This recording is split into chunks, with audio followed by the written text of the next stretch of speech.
How to add music to your Instagram story.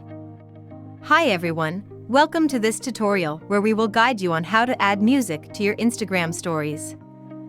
Here's a step-by-step guide to help you. Launch the Instagram app on your smartphone.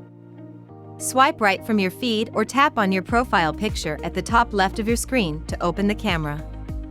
Capture a new photo or video, or select one from your gallery. After capturing or selecting your photo/video, tap on the sticker icon at the top of the screen. It looks like a square smiley face. Tap on the music sticker. Browse or search for the song you want to add. You can search by song name, artist, or genre. Select the song that you want in your story. Once you're satisfied, tap on your story at the bottom of the screen to share it with your followers, or select close friends if you only want to share it with a specific group. By following these steps, you can easily add music to your Instagram story and enhance the experience for your viewers. Thanks for watching. If you enjoyed this video, please give it a thumbs up, subscribe for more content, and hit the bell icon to get notified whenever I upload. See you in the next one.